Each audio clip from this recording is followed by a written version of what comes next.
and 24/7 at MikeBirchFord.com.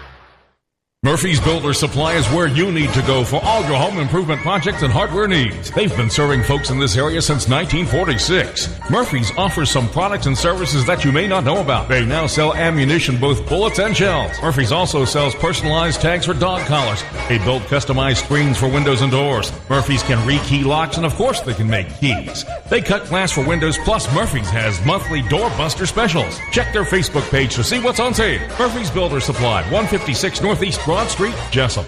Got ticks? Well, we hope not. I'm Dr. Charles Hall. And I'm Dr. Stefania Wilcox. We are the Associate Veterinarians at Wolf Animal Hospital. As the cool air rolls in, we are noticing the ticks are too. Let us help guard your pets against tick-borne disease this year. Come see us at our main branch, Wolf Animal Hospital, at 755 West Cherry Street. And now we can serve you from our new mobile veterinary clinic in select locations throughout Appling, Brantley, Long, and Wayne counties.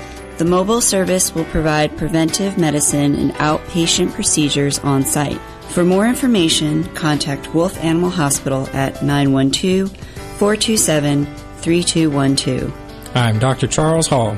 And I'm Dr. Stefania Wilcox. And we are ready to serve you and your four-legged family members at our main hospital or one of our satellite locations. Contact us at Wolf Animal Hospital at 912-427-3212. 912-427-3212.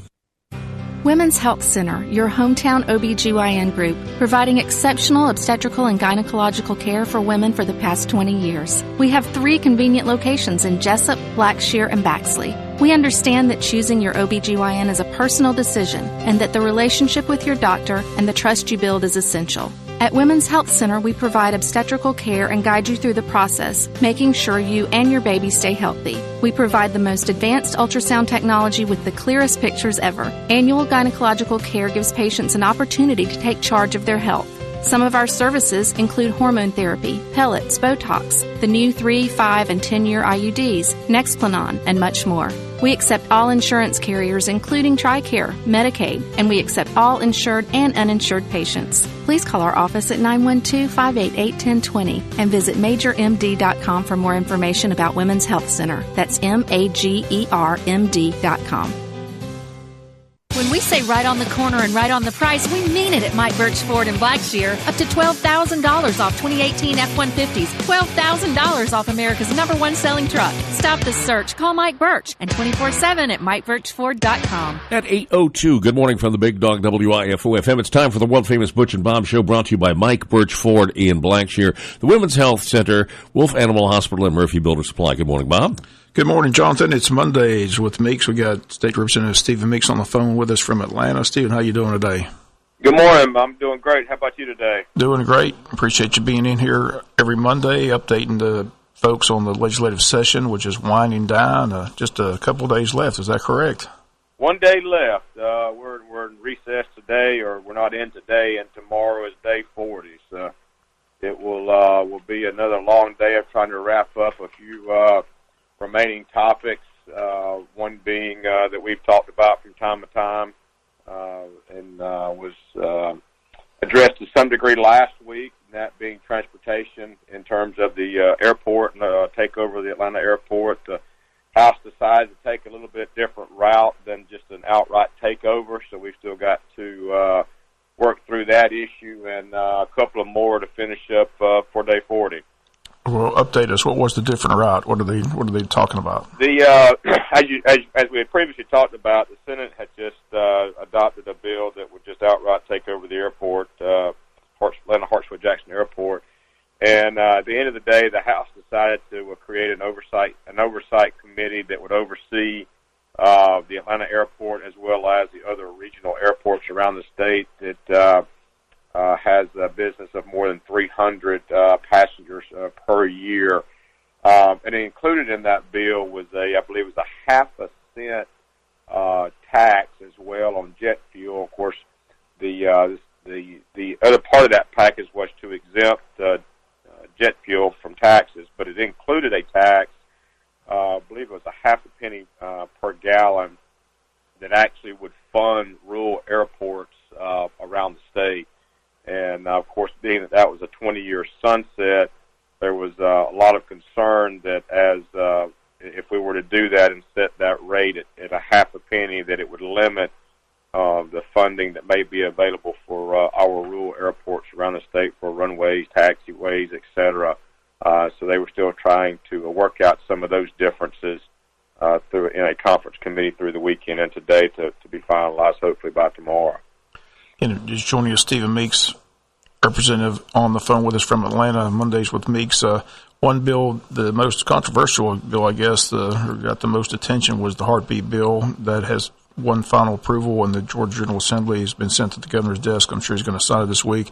I'm sure you voted for that, right? I did, yes, sir. I did. It was, as we had previously talked about, that bill did come back to us, and we had a final vote on that Friday afternoon. And it was another passionate debate on both sides of the issue, and we were able to pass that and send it to the governor's desk. I don't believe he has signed it yet, but I'm sure he's already committed that he would sign it. So I would expect that sometime this week to be done. As you mentioned, it was a passionate, heated bill. I understand you were threatened. Is that correct? You received some threats.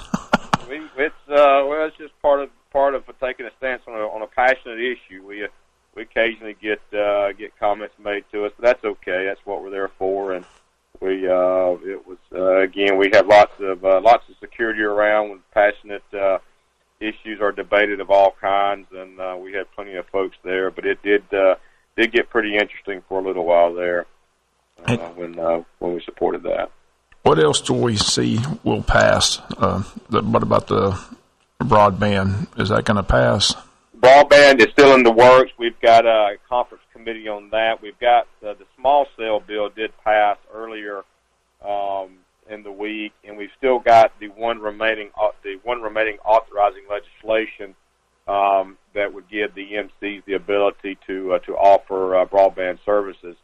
There was a committee substitute late last week that the Energy, Utilities, and Telecommunications Committee adopted, and it was a little bit different from what the Senate passed. So that bill went to committee over Friday as well.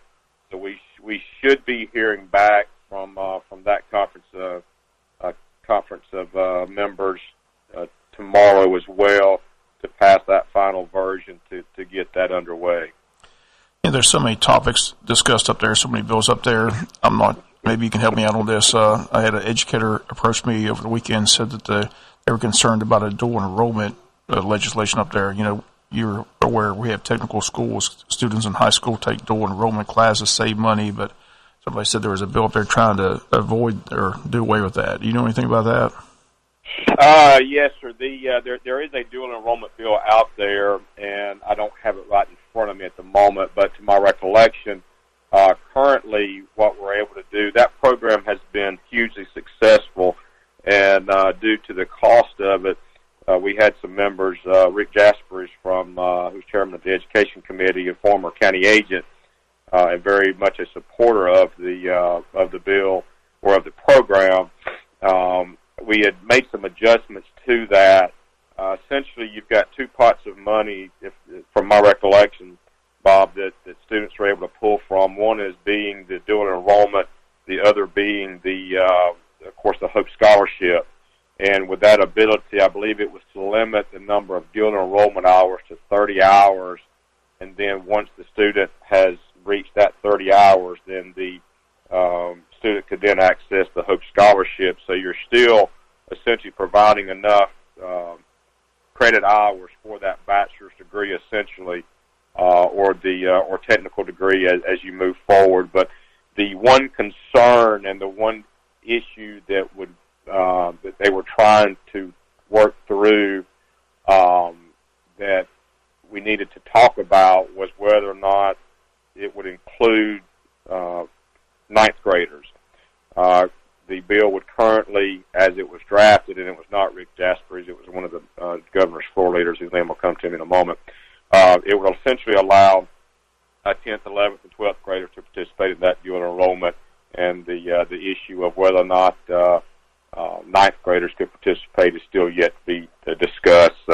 I did not hear any rumblings on that late last week, but so I don't know where that is. But that's essentially what we're trying to work out, is those couple of issues.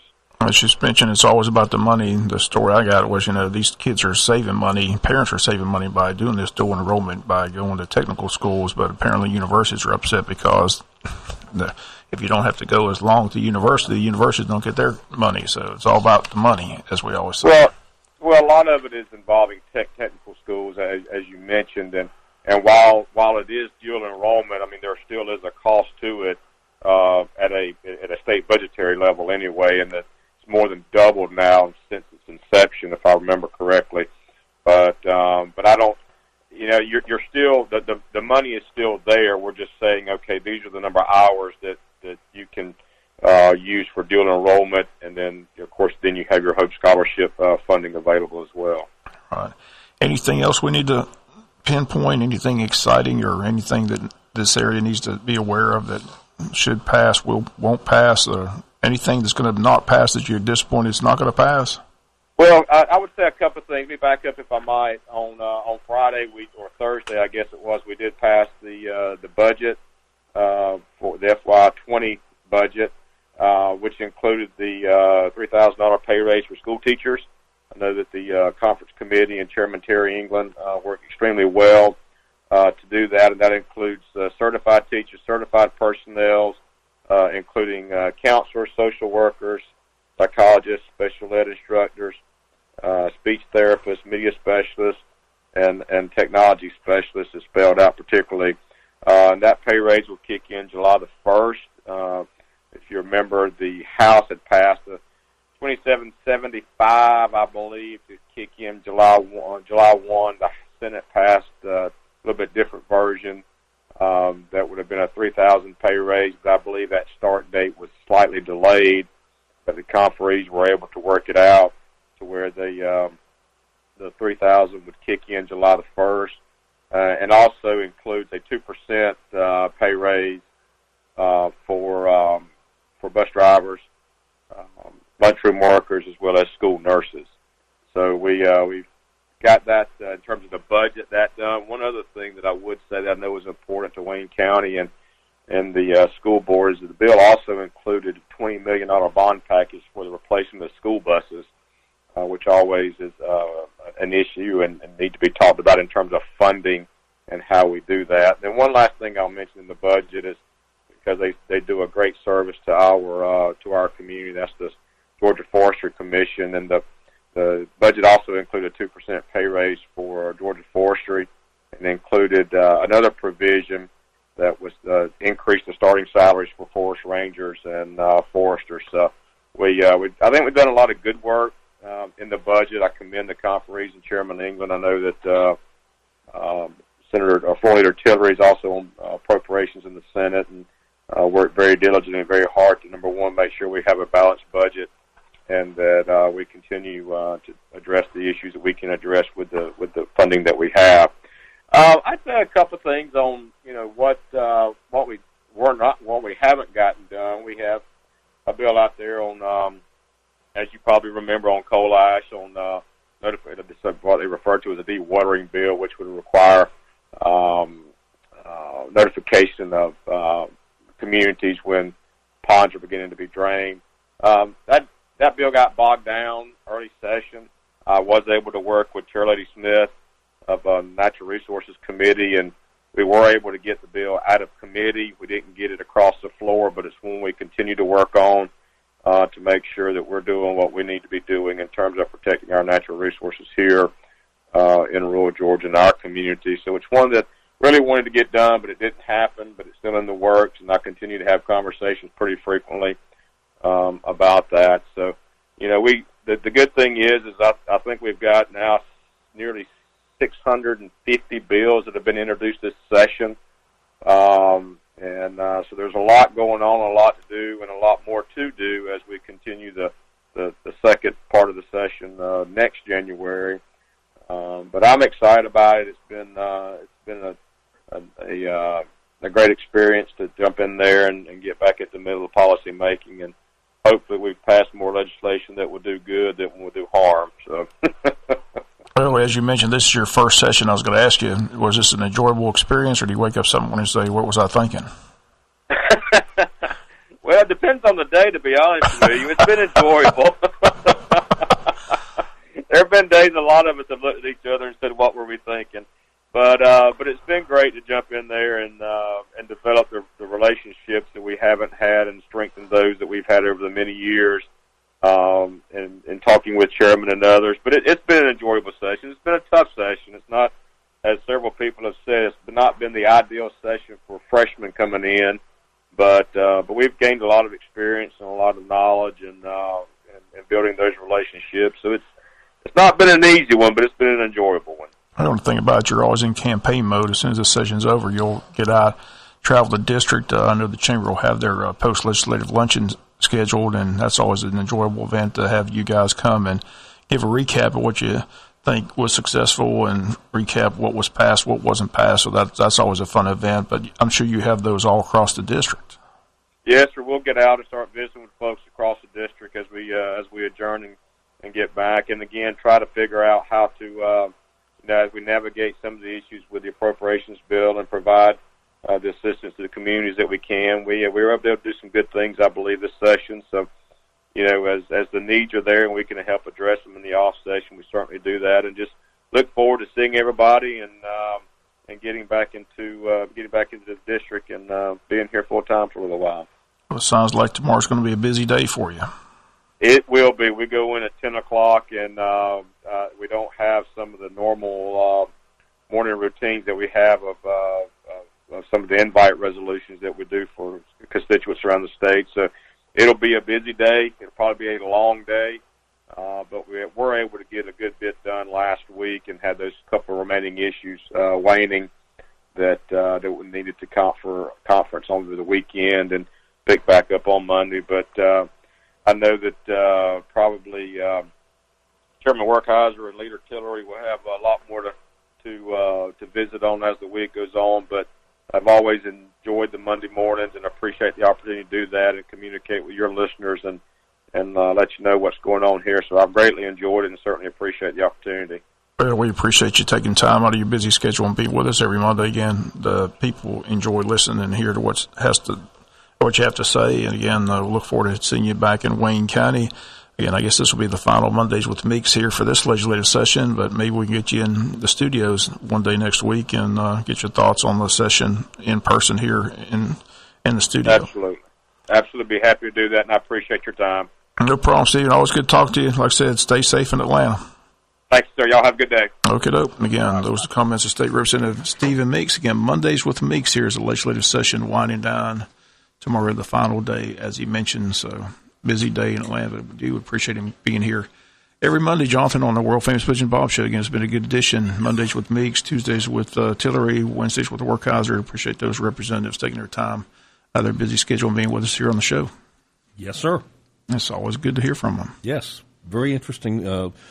I guess it is. It is all about the money, talking about the colleges and universities, though, with the dual enrollment, though. That saves students a lot of money, though. Right, apparently. Other people aren't happy about it, so there's, it's just, I didn't know that was going on. There's so much being discussed up there, so many different topics. So basically, what he said is they're not cutting funding or trying to eliminate dual enrollment. What they're doing is they're trying to eliminate the hours, though. Or they're allocating I think from what I took away, the first 30 hours would be from whatever funding pool, and then after that would be Hope Scholarship is the takeaway that I had on that. I just know a lot of parents and students are saving a lot of money by taking those classes. Yeah. Oh yeah. Coastal Pines Technical College. Because they just had dual enrollment. They just had that at the high school last Monday. It's a very important program here in Wayne County. So people are concerned what's going to take place up in Atlanta. Oh, yeah. But tomorrow we'll hear from Blake Tillery. Wednesday with Werkheiser as the legislative session winds down. We'll be back with more of the world-famous Butch and Bob Show after this. Stop creditor harassment today. Stop the worry of a pending repossession, garnishment, or foreclosure. Contact the Bankruptcy Group, Attorney R. Flake Cabinet, for an experienced assessment of your financial situation. They have locations in Brunswick, Hazelhurst, and now Jessup. They are a debt relief agency. They help people file for bankruptcy relief. Contact legal assistant Tanya Blanton at 912-375-5620. 375-5620 to set up your free consultation. Let the Bankruptcy Group do the worrying for you. Now serving Jessup.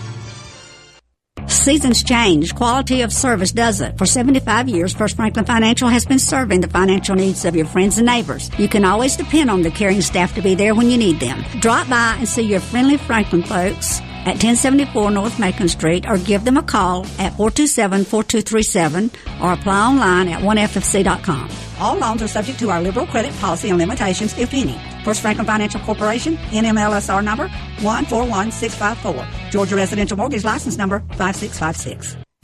Women's Health Center, your hometown OBGYN group, providing exceptional obstetrical and gynecological care for women for the past 20 years. We have 3 convenient locations in Jessup, Blackshear, and Baxley. We understand that choosing your OBGYN is a personal decision and that the relationship with your doctor and the trust you build is essential. At Women's Health Center, we provide obstetrical care and guide you through the process, making sure you and your baby stay healthy. We provide the most advanced ultrasound technology with the clearest pictures ever. Annual gynecological care gives patients an opportunity to take charge of their health.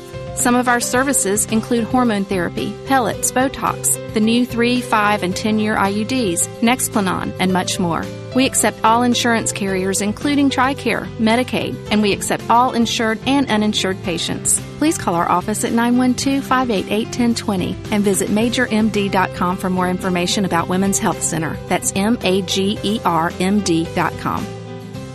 WIFO-FM Big Dog Country at 8:20. Looking at the forecast, 30% chance of showers mainly before 9 o'clock, and then cloudy. And then the next chance of rain comes after midnight, so there may be a window to get it in. But boy, is it going to be raw today at the ballpark. We're at 53 right now, and the high is only going to be 58. So you're it's an April Fool's joke from Mother Nature today on us. So the rain may. There looks like there'll be a window. Be a window to get it in. Yes, so I said first game 4:30. We'll keep posted throughout the afternoon. It is April Fool's Day today. That's right, April 1st. Yes, sir. Jinx Duke, they're out. Yeah, boy, everybody's bracket is just pretty much busted at this point. I'm not going to try to jinx anybody else, but I'm pulling for Virginia. I'm getting old. My memory's not as good as it used to be. I forgot that last year Virginia was the number 1 seed and got beat by the number 16 seed, first time ever. So now they're number 1 seed again, and they did make it to the Final Four. So got to find I'm kind of pulling for Virginia to go ahead and win it all, but. It should be. We got both those games this coming Saturday. That's correct. Yes, from Westwood 1. Westwood 1, and we got the finals a week from today. So right. Only one number 1 seed advanced. That was Virginia.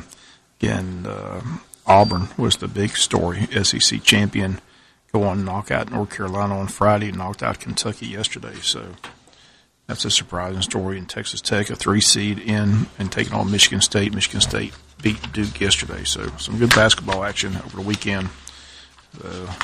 We'll see how it all plays out, but hopefully we'll get the baseball games in. Weatherman Jonathan Swiss says we've got a window to get it in. But it's going to be chilly out there. Yeah, it's going to be raw, very raw. Raw? What's that mean, raw? Raw, like cold? Is that what that means? Yeah, raw. I mean, like I never heard that. Turn your skin raw because it's just so bad out there. I was like, what is he coming up with? What's that mean, raw? Out there ready to like the time, and your skin turns red like it's raw. Okay. Thanks for clarifying, because I was like, that's going way over my head. What's that mean? Raw temperatures, raw conditions. Yes, sir. Okay, doke. Well, have a good day. Hopefully we'll have a doubleheader day. We'll find out. We'll let you know. But we are set for 4:20 and 4:30 with Game 1. Game 2, 30 minutes after Game 1. Right. And then the Braves, if we do a doubleheader, the Bravos for opening day will be on AM 1370. 3 innings. Who's the pitching coach? They need to fire him. They ought to start a website for that. Walks kill you. That's not Walt Weiss. Walt Weiss is the bench coach, isn't he? I'm not sure. You would know. You're the Braves guru. I know that Walt Weiss, I believe, is the bench coach. But the Phillies, Andrew McCutchen and Bryce Harper in that lineup, that's pretty tough. They got a good lineup. Yeah, but got to face them 15 more times. Yikes. All right, well, we'll see what happens. Like you say, it's a marathon, not a sprint. Wayne County Baseball on WIFO. Braves will be on AM 1370. If anything changes, we'll let you know. Just keep tuned in to FM 105.5. Thanks, Bob. World-famous Butch and Bob Show this morning brought to you by Mike Birch, Ford of Blackshear, Murphy's Builder Supply, Wolf Animal Hospital, and Women's Health Center. Good morning from the Big Dog at 8:24. Since 1946, Murphy's Builder Supply has been serving the folks of Jessup, Wayne, and surrounding counties with quality products and knowledgeable service. Matter of fact, they feel they sell service first to make sure you get exactly what you need for your home improvement projects. And with each employee at Murphy's being there for 10 years or more, you know you're talking with someone with the experience to help you with building supplies, tools, paint, and all the things you need from a full-service hardware store. The best choice in home improvement is Murphy's Builder Supply, 156 Northeast Broad Street, Jessup. Got ticks? Well, we hope not. I'm Dr. Charles Hall. And I'm Dr. Stefania Wilcox. We are the Associate Veterinarians at Wolf Animal Hospital. As a